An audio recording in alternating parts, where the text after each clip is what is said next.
अस्सलाम वालेकुम स्टूडेंट्स। अच्छा जी, क्वेश्चन नंबर 2 तक आप एक्सरसाइज 1.2 कंप्लीट कर चुके हैं। आज हमने इसी एक्सरसाइज को नेक्स्ट लेके चलना है। क्वेश्चन नंबर 3 आपके सामने है। इसमें आपने एक आइडेंटिटी प्रूव करनी है जो कि हमारे पास क्या है, left hand side is equal to right hand side. तो लेफ़्ट हैंड साइड को हम लेके चलेंगे और राइट हैंड साइड जो है वो हम सोल्व कर लेंगे। अब देखें, सिंपली इसमें आपने क्या करना है, nth पावर है, अंदर कोस और साइन की वैल्यूज़ आ रही हैं। हम इस पर डे मोइवर्स थ्योरम इस्तेमाल कर सकते हैं, लेकिन डे मोइवर्स थ्योरम इस्तेमाल करने के लिए बेटा आपको पता है कि हमारे पास cos theta plus iota sine theta वाली फॉर्म होनी चाहिए, लेकिन यहाँ फॉर्म थोड़ी सी डिफरेंट है, तो पहले हम इसको उस फॉर्म में लेकर आएंगे। अच्छा जी, तो सबसे पहले हमने क्या किया है, cos theta minus cos of phi के लिए फार्मूला इस्तेमाल किया है। ये आपने फर्स्ट ईयर में पढ़ा होगा, trigonometry, cos of P minus cos of Q. यहाँ पे उन्होंने अल्फ़ा बीटा के तौर पे इस्तेमाल किया हुआ है। ये फार्मूला आपको अंडरस्टूड है। तो उसने cos of theta minus cos of phi में जो है ये फार्मूला पुट आउट कर दिया। इसी तरह sine of theta minus sine of phi के लिए वैल्यू पुट कर दिया है। दोनों वैल्यूज़ में देखें अगर आप, तो ऊपर वाली वैल्यू में इक्वेशन इक्वल के साथ जो है वो एयोटा के साथ प्लस आ रहा है और दूसरे में एयोटा के साथ माइनस आ रहा है। बस इन दोनों में इतना सा चेंज है, दोनों की पावर n है। अब अगर आप गौर करें तो पूरी इक्वेशन में से आपके पास 2 और साइन ऑफ थीटा माइनस 5/2 जो है वो कॉमन आइडेंटिटी है, तो इसे हमने कॉमन ले लिया है। जब कॉमन लिया है तो क्योंकि होल ब्रैकेट पावर n थी, तो ये 2 power n sine n theta minus 5/2 वाली फॉर्म बन गई है। अंदर हमारे पास क्या बचा है, minus sine theta plus 5/2 plus iota cos theta plus 5/2 whole power n। Similarly second bracket में भी हमारे पास 2 power n sine n theta minus 5/2 common आ गया और अंदर आपके पास सिमिलर आइडेंटिटी आ गई है। बस ऊपर वाले में हमारे पास प्लस एयोटा था, नीचे माइनस एयोटा। अब देखिए फिर से हमारे पास ये जो है वो डे मोइवर्स थ्योरम वाली फॉर्म नहीं बनी। यहाँ माइनस साइन आ गया है प्लस एयोटा कोस, हालांकि हमें कोस प्लस एयोटा साइन फॉर्म चाहिए। तो इसके लिए हमने एक आइडेंटिटी का इस्तेमाल किया है जो आपके राइट साइड पे सिंस में उसने एक बॉक्स बना के दी हुई है, that is cos of theta plus पाई/2। ये आपने आइडेंटिटीज़ जो हैं वो फर्स्ट ईयर में ट्रिग्नोमेट्री में पढ़ी थी कि कोस ऑफ थीटा प्लस पाई/2, क्योंकि ये सेकेंड क्वाड्रेंट बन जाता है तो ये बड़ा इक्वल आ जाता है माइनस साइन थीटा के। और साइन क्योंकि आपको पता है सेकेंड क्वाड्रेंट में पॉजिटिव होता है, तो ये पॉजिटिव कोस थीटा हो जाता है। तो इसी तरह से उसने क्या किया है, माइनस साइन थीटा प्लस 5/2, अगर हम इसको थीटा ले लें तो इस एंगल के अंदर उसने पाई/2 को ऐड कर दिया है। तो ये हमारे पास क्या फॉर्म बन गई है, कोस ऑफ पाई/2 plus theta plus 5/2 plus iota sine पाई/2 प्लस थीटा प्लस 5/2। सिमिलरली नीचे वाली ब्रैकेट में भी आपके पास सेम चीज़ हो गई है।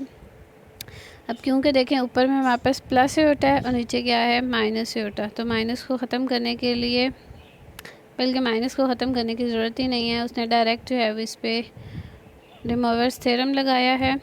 हमारे पास n जो है वो 7 आ गया। आपको पता है डे मोइवर्स थ्योरम में जो है वो जो पावर n होती है वो cos n plus iota sine n theta बन जाता है। अब अगर आप देखें दोनों इक्वेशंस को उसने ऐड किया है, प्लस एयोटा माइनस एयोटा से कैंसिल आउट हो गया, तो ये हमारे पास क्या फॉर्म बन गई है, दोनों कोस को कोस में ऐड कर देंगे तो 2 कोस n pi plus theta plus 5/2।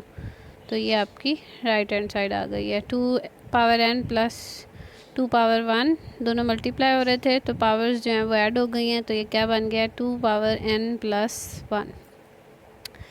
अच्छा जी, सिमिलर हमारे पास सेकंड क्वेश्चन है। ये भी एक आइडेंटिटी है जो कि आपने प्रूव करनी है with the help of day Moivre's theorem. Right side पे हमें आपको देखिए राइट साइड से भी अंदाज़ा हो रहा है, cos of n theta plus iota sine of n theta वाली फॉर्म है।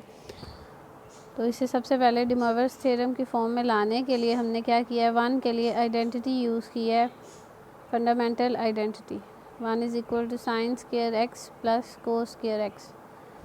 अब देखिए a square plus b square को हम ए प्लस बी और ए माइनस बी फॉर्म में नहीं लिख सकते, तो उसके लिए उसने क्या किया है, खुद से इसको लिखा है sign square x minus iota square कोस स्क्वायर एक्स, क्योंकि ए स्क्वायर माइनस बी स्क्वायर को हम रिड्यूस कर सकते हैं ए plus B A minus B.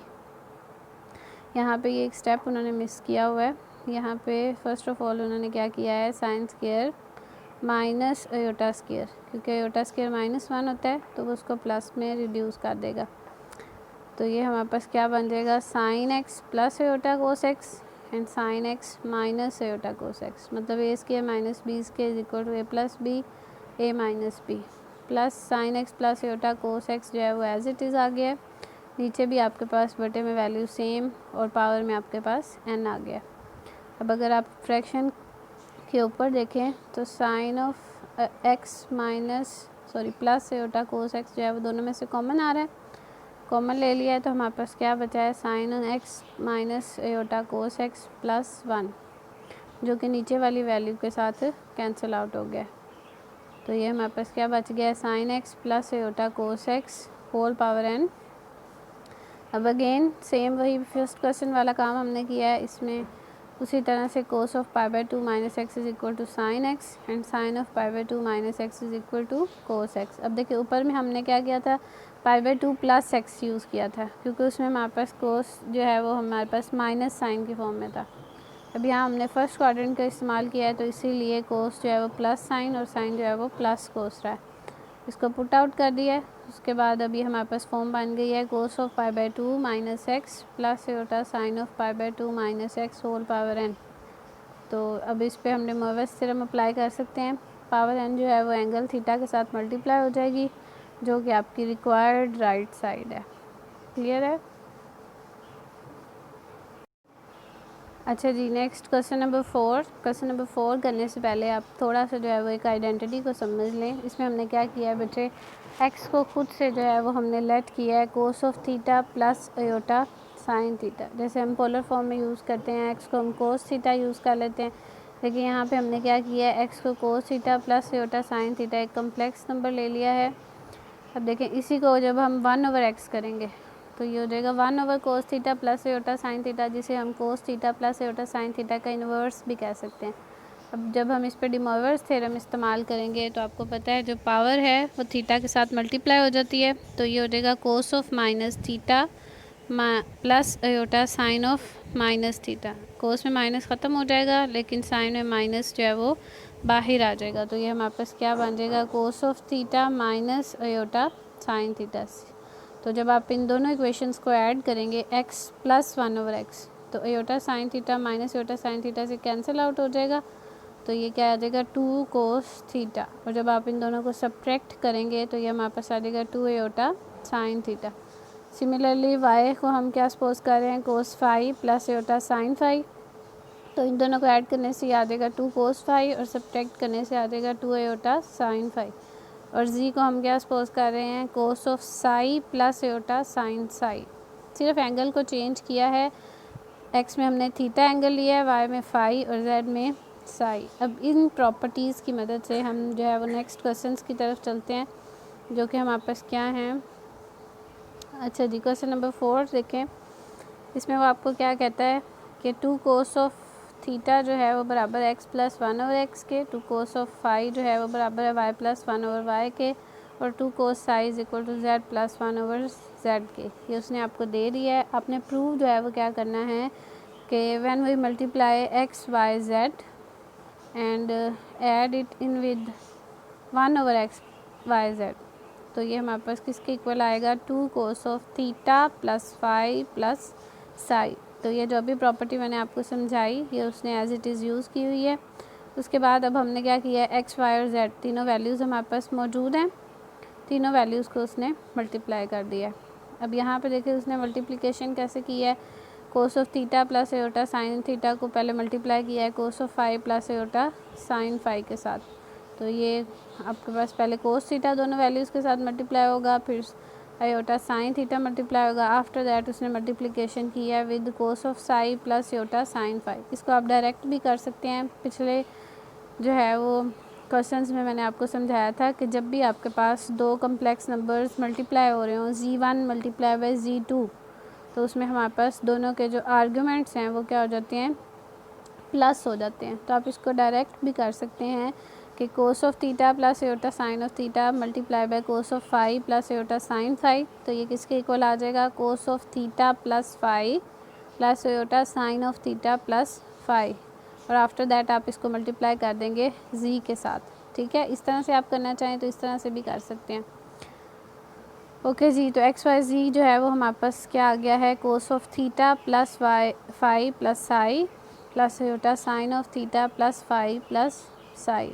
अब नेक्स्ट उसने क्या किया है, 1 over x y z, again से एक्स वाई जी को मल्टीप्लाई किया है। आप इसको इस तरह से नहीं करना चाहें तो आप डायरेक्ट भी कर सकते हैं। एक्स वाई जी आपके पास ऑलरेडी मौजूद है, आप इसका इन्वर्स लेंगे तो बाय डी मोइवर्स थ्योरम आपके पास ये आ जाएगा cos of theta plus phi plus psi minus iota sine of theta plus phi plus psi. मतलब ये जो सेकंड लास्ट और लास्ट स्टेप है ये इसमें इंक्लूडिंग हो जाएगा, फर्स्ट टू स्टेप्स की ज़रूरत नहीं है।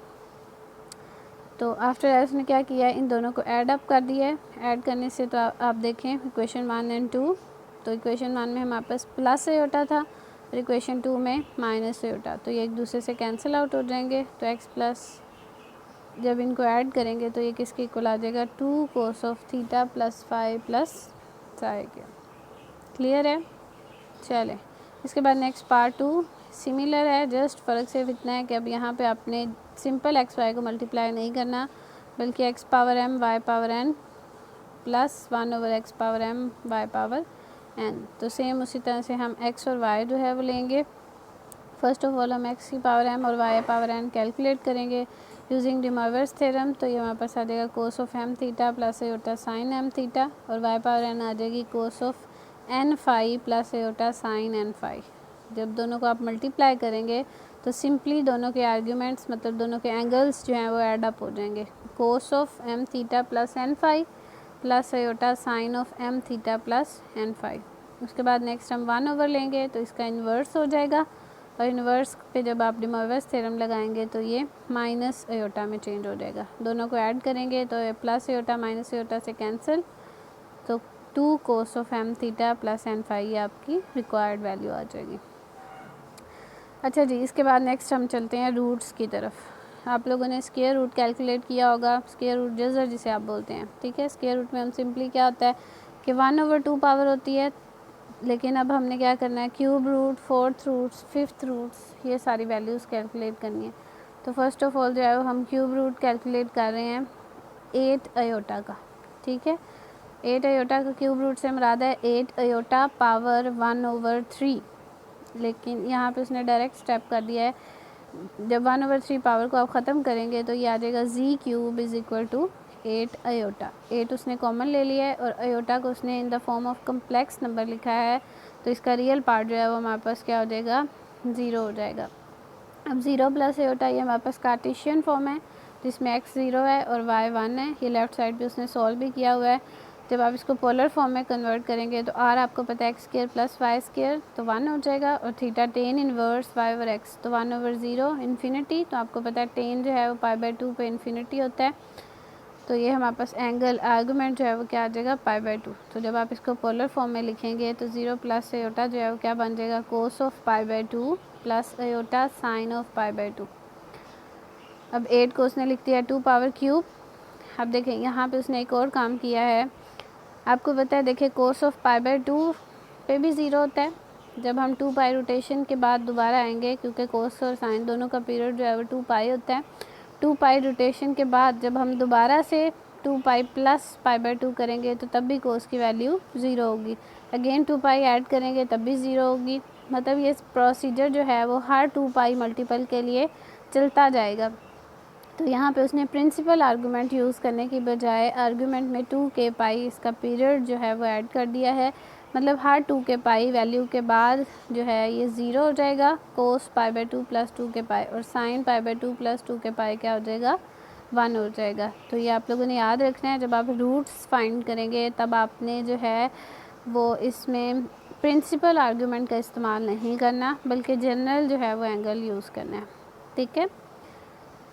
आफ्टर दैट उसने क्या किया है, जी दोनों साइड पे 1/3 पावर ले लिया है, जी 3 पावर कैंसिल आउट हो गई है तो ये आ गया जी 2 की पावर 3 भी कैंसिल हो गई है और इस पूरे के साथ जो है वो हमारे पास क्या आ गया है, 1/3 पावर। अब 1/3 पावर आप डी मोइवर्स थ्योरम का इस्तेमाल करते हुए जब इसको नीचे लेके आएंगे तो ये हमारे पास नहीं, अभी फ़िलहाल उसने क्या किया है, सिर्फ एलसीएम लिया है 4k पाई प्लस π/2। तो जब आप 1/3 नीचे लेके आएंगे तो 2 3 6 हो जाएगा। अब देखें हमें इसके क्या चाहिए, क्यूब रूट्स। पहले आप लोग क्यूब रूट्स डिफरेंट वे में फाइंड करते थे, हम जज़र ले लेते थे, 1/3 पावर लेते थे, उसे किसी तरह से क्यूब की फॉर्म में कन्वर्ट करते थे। यहाँ पे अब हमने क्या करना है, सिंपल आपने 3 रूट्स फाइंड करने हैं, 4 रूट्स फाइंड करने हैं, 5 करने हैं, जितने भी आपने क्यूब 4 जितने भी रूट्स आपने फाइंड करने हैं। तो हम सिंपली क्या करेंगे, जस्ट के की वैल्यू को वेरी कर देंगे 0 से 1 2 3 and up to so on, जितने आपको क्यूब रूट्स 4th रूट्स चाहिए। तो यहाँ से हमने क्या किया है, के को 0 1 2 3 पुट कर दिया है। तो फर्स्ट ऑफ ऑल हम के को 0 पुट करेंगे, तो ये हो जाएगा cos of pi over 6 plus iota sine pi over 6। Cos pi over 6 आपको पता है √3/2 होता है और साइन पाई ओवर 6 1/2 होता है। तो यहाँ से जी नोट जो है वो आपके पास क्या आ गया, √3 प्लस एटा। ये आपके पास फर्स्ट रूट आ गया है इस इक्वेशन का, ठीक है। उसके बाद उसने सेकंड के लिए के को 2 पुट कर दिया है, देन थर्ड के लिए के को 3 पुट कर दिया है, 2 पुट कर दिया है, 0 1 एंड 2। तो इसे हमारे पास 3 जो है वो क्यूब रूट्स आ गए हैं, किसके, z के, जो कि क्या था 8 आयोटा, ठीक है। सिमिलरली आप इसमें मुख्तलिफ वैल्यूज़ चेंज करके 8 आयोटा की बजाय आप इसमें जो है वो 27 आयोटा जो है वो ले सकते हैं। 27 आयोटा लेंगे तो उसमें हमारे पास 3 का क्यूब जो है वो बन जाएगा। आप मुख्तलिफ वैल्यूज़ के लिए इसको ट्राई कर सकते हैं। नेक्स्ट पार्ट 2 में उसने क्या कहा है कि आपने 4th रूट्स फाइंड करने हैं, -16 आयोटा, 64 एंड -2√3 प्लस 2 आयोटा, ठीक है। तो बहुत ही सिंपल है, जैसे आपने पहले किया है उसमें हमने क्यूब रूट्स फाइंड किए थे, इसमें हमारे पास 4th रूट्स है तो z पावर 4 आ जाएगी और k की वैल्यू जो है वो आपके पास 0 1 2 3 एंड 4 आ जाएगी। तो जब भी आपने roots, cube roots, 4th roots, 5th roots find करने हैं, आपने फ़र्स्ट ऑफ ऑल जो है वो कम्प्लेक्स नंबर को in the form of polar form convert करना है, ठीक है। जैसे -16 आयोटा था तो 16 को उसने कॉमन लेके 0 माइनस आयोटा को in the form of polar form जो है वो कन्वर्ट किया है। तो ये हमारे पास क्या बन गया है, cos of -π/2 plus iota sine of -π/2। और फिर उसके बाद उसने दोनों में 2 के पाई ऐड कर दिया, मतलब हमने प्रिंसिपल आर्गूमेंट इस्तेमाल नहीं करना, हमने जनरल जो है वो एंगल यूज़ करना है। तो के की वैल्यू 0 1 2 3 वेरी करते गए हैं, तो इससे हमारे पास z0 z1 z2 और z3 जो है वो आंसर्स आ गए हैं। आप चाहें तो इनको कैलकुलेटर की मदद से जो है वो एग्जैक्ट पॉइंट में वैल्यूज़ भी लिख सकते हैं, चाहे तो आप इसको इसी तरह से भी छोड़ सकते हैं, ठीक है। जैसे यहाँ पे उसने CIS 3π/8 की फॉर्म में इसको लाकर ख़त्म कर दिया है। आप चाहें तो कैलकुलेटर से कोस और साइन की वैल्यूज़ निकाल कर इसको सॉल्व करके भी लिख सकते हैं। इसी तरह से नेक्स्ट 64 के लिए 4 रूट्स हैं, देन -2√3 प्लस 2 आयोटा के लिए हैं। अच्छा जी, क्वेश्चन नंबर 6 में उसने 5th रूट फाइंड किए हैं। क्वेश्चन नंबर पार्ट ए में -1 है, तो इसमें इमेजिनरी पार्ट 0 हो जाएगा और बी पार्ट में 1 प्लस आयोटा। तो 5th रूट के लिए हम क्या करेंगे, सिंपल जस्ट जो है वो हमारे पास के की वैल्यू जो है वो 0 1 2 3 और 4 हो जाएगी। तो z0 z1 z2 z3 z4 और z5, ये आपके पास 5 जो हैं, बल्कि 6 ये तो उसने निकाल दिए हैं। हाँ जी, 6 रूट्स ही उसने पूछे हुए हैं, ठीक है। तो ये आपके 6 रूट्स आ गए हैं। इसके बाद next z6 1 plus iota, same काम जो है वो हम इसमें करेंगे। तो ये आपके पास z5 तक जो है वो रूट्स आ गए। उसके बाद नेक्स्ट क्वेश्चन नंबर 7, ये सारे रूट से रेलिवेंट क्वेश्चंस हैं, तो बहुत इजीली हो जाएंगे, कोई मसला नहीं है। अब देखें इसमें उसने थोड़ा सा जो है वो क्या कहा है, find the square of all the 5th roots of this complex number. हमने क्या करना है, squares of 5th roots find करने हैं, मतलब पहले हमने 5th रूट फाइंड करने हैं और देन उन 5th रूट्स के स्क्वायर्स ले लेने हैं, ठीक है। तो फर्स्ट ऑफ ऑल हमने 1/2 प्लस √3/2 आयोटा को पोलर फॉर्म में कन्वर्ट किया है। आपका r जो है वो 1 आ जाएगा और थीटा जो है π/3 आ गया है। 2 के पाई पीरियड ऐड किया है। उसके बाद k को 0 से 4 तक जो है वो हमने वेरी करते हुए z0 z1 z2 z3 z4 ये 5 जो हैं वो रूट्स फाइंड कर लिए। अब हमने क्या करने हैं, इनके लेने हैं स्क्वायर्स, ठीक है। तो आप इन्हीं वैल्यूज़ के क्या करेंगे, जब आप स्क्वायर्स लेंगे तो स्क्वायर्स में आपको पता है हमारे पास डिमॉर्गन्स थ्योरम का इस्तेमाल करते हुए जो पावर में 2 होगा वो एंगल आर्गूमेंट के साथ मल्टीप्लाई हो जाएगा। क्लियर है? यहाँ पर देखें, now square of all the 5th roots, तो z के जी कि आपके पास क्या आया था, cos of 6k pi plus pi और 15 plus iota sine 6k pi plus pi over 15। ठीक है, तो उसने पहले इसका स्क्वायर ले लिया है। डिमॉर्गन्स थ्योरम की मदद से उसने 2 जो पावर में था वो एंगल के साथ मल्टीप्लाई हो गया, तो 6 to 12k pi plus 2 pi over 15 plus iota sine 12k pi plus 2 pi over 15। ठीक है, तो ये आपको क्लियर हो गया होगा।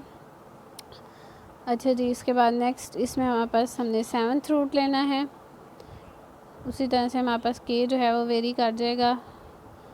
इसमें 2 इक्वेशंस में कन्वर्ट हो गया है। फर्स्ट इक्वेशन x4 + 1 x³ + 1, ये सेकंड इक्वेशन है। दोनों को आप चेंज करेंगे तो फोर्थ और क्यूब रूट जो है वो आप इसके फाइंड कर लेंगे। ठीक है, नेक्स्ट इसमें हमारे पास x6 + 1 राइट साइड पे जाके +1 - 1 हो जाएगा। तो इसमें आपने क्या करने हैं, 6 रूट्स जो हैं वो फाइंड करने हैं। ठीक है, बहुत ही आसान काम है, कोई मसला नहीं है, तो आपने इसको अच्छे से कर लेना है। अच्छा जी, क्वेश्चन नंबर 9 भी सिमिलर हो जाएगा। चले बस क्वेश्चन नंबर 9 तक जो है वो आपने इसको करना है। ठीक है, तो बस याद रखिए आपकी असाइनमेंट है। क्वेश्चन नंबर 2 तक हम कल कंप्लीट कर चुके थे, क्वेश्चन नंबर 3 से लेकर क्वेश्चन नंबर 9 तक। नेक्स्ट इंशाल्लाह जो है वो हम एक कुछ मज़ीद प्रॉपर्टीज़ को डिस्कस करेंगे और उसकी मदद से नेक्स्ट जो है वो पावर्स को सॉल्व करेंगे। ओके जी, अल्लाह हाफिज़।